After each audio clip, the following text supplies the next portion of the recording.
Lincoln is an artist who just recently launched an Kickstarter campaign to write a book that's dear to his heart, and I'm going to let him talk to you a little bit about the idea behind it and why he did it and that sort of thing. It's called The Neo Artist. Lincoln? So The Neo Artist is a concept I had many years ago when I worked in computer animation and regular animation too, that I didn't really want to work for other people anymore. I wanted to be a self-sufficient artist. And I feel like, you know, the classic artist starve kind of thing, starving artist, that's a terrible concept, and there's really no reason to do that, especially with all the technology that's out there now. So the book sort of talks about all the different technologies, from 3D printing and laser cutting to custom fabric, all sorts of stuff, and then how to market that and actually get your products out there into the hands of the people that want to buy them. Okay. And by the way, Lincoln just started his Kickstarter campaign, and we really encourage you to check it out, because we think what he's doing is really important. This is a great idea, and artists that are out there, designers, 3D modelers. When you read this book, you'll learn how to do what Lincoln's been doing for, what, 7 years or something? Well, yeah, I left working for other people almost 8 years ago, and then bit by bit I was trying to figure out how to do all this. It was probably about 4 or 5 years ago that I finally got it all figured out into enough of a formula, and then for the last like 4 or 5 years it's been pretty successful, yeah. Okay. Yeah. Tell us a little bit, you said about 7 years ago you left. You left what? Tell us a little bit about your background and the career that you left behind. Sure. I worked on TV shows, movies, video games, all sorts of stuff, mostly doing animation, sometimes just graphics work. And I find in that field you're not necessarily appreciated at most places and often not compensated well. Kind of like regular jobs, I think, only more so. And some people have said, well, isn't it great you have a job doing what you love?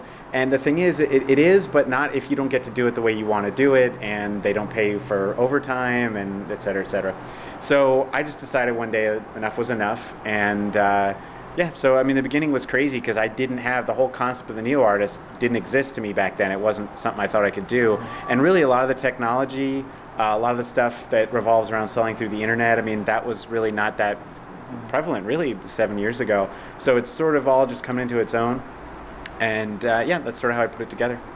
And so you've been, since then, or for the last several years, you've been making a pretty good living doing this on your own, right? Yeah, it's, you know, I'm not rich yet. I'm saving for a house, but the concept is solid. And yeah, I mean, there's times where there's months where I make more than I would make working a regular job, and I go, well, at least it's not a regular job. And then there's months where I bring in a lot of money.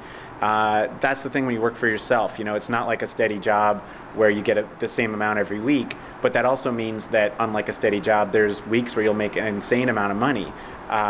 It's, you know, you make your own hours, but you do have to work hard. You know, it's not, I'm certainly not telling people it's just, oh, you make some stuff, put online, and you're ready to go. But I mean, if you have any kind of creative skill, there's sections in the book for 2D artists, even if you don't use computers at all. If you just draw on paper, there's a section in the book that talks about, you know, getting it scanned and turning that into fabric and all sorts of stuff. So it really kind of runs the gamut for crafters, makers. I even have some stuff on custom electronics. So, you know, if you're into that kind of stuff, there's things in there for everybody. And crucially, the whole marketing plans and all the stuff that I learned. Because if you want to be successful working for yourself, you've got to understand how to market. So I felt like that was important to put that in the book and in the lectures that I do as well. Okay, great. How did you learn about 3D printing and start getting into it?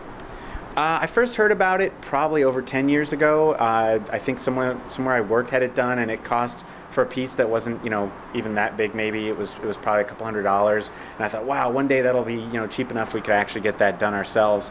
And then eventually I found out about 3D printing at Maker Faire, and saw that the price had come down enough that it was actually pretty approachable.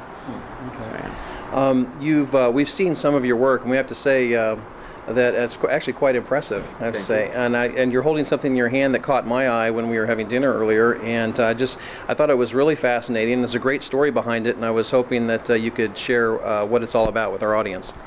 Sure. This is Caracasa. Caracasa. Sure, it's Caracasa. We just had a bell ring in the background, folks. Yeah. I believe that was my phone telling me another person pitched in for the Kickstarter. This isn't a live video, is it? Is that possible?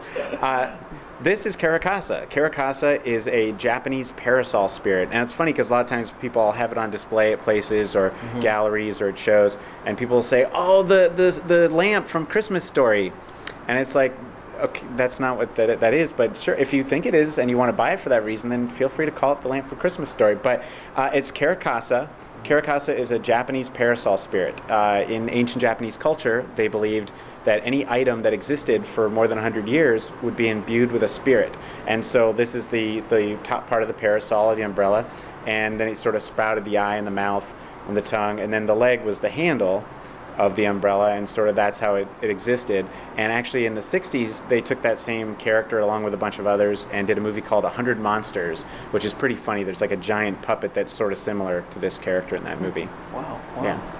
Now you're wearing a necklace there with something that you made, I believe, too. Yes. And I think that might be part of the Kickstarter campaign. Yes, this is something you can actually get through the Kickstarter. The Caracasa and all my other stuff you can get through craftosterone.com or some of the other stores that it's in. This is through the Kickstarter or through some of my stores. It is the heart-shaped rib cage. And my whole idea was I gave myself sort of a test. I was like, okay, I'm going to come up with a concept and figure out how would I make art to explain what that is. And so I thought of how about some way to express what love is for people. And I thought, you think about being in love and your chest feeling all full and the idea of like your rib cage deforming into the shape of a heart. And of course, if I deformed it in the shape of an actual anatomical heart, that would be gross and not really romantic. So I went with a cartoony heart. So yeah, that's how I came up with it. And this and some of the other necklaces that you can get through the Kickstarter, you actually get cheaper through the Kickstarter than you can the other way. I have to ask you about one other thing, and that is cat breeding. Tell us a little bit about cat breeding and how that relates to a piece that you made and that I think is available in the Kickstarter campaign as well. Yes, the cat breeding idea. Cat breeding is a meme. It's a thing going around on the internet where people actually cut a little hole out of a piece of bread and then just slip it almost like a mask over their cat's face, and it's just really cute and funny. And I'm pretty sure the cats, they don't probably like it, but I don't think it hurts them. So I love cats, so I wouldn't want to do that. So I made a pendant. I don't have it with me right now, but you can see it at the Kickstarter. It's basically a cat with the piece of bread stuck on his head, and people love it. They just laugh, and sometimes I call it cat bread or bread cat or toaster kitty or toast cat. So people, again, if call it whatever you want, just buy it. Well, there you have it, viewers, from 3D Printer World. You've learned about cat breeding and so many other things here. Thanks so much, Lincoln, for taking the time to be with us, and we sure wish you all the success with your Kickstarter campaign. Good luck.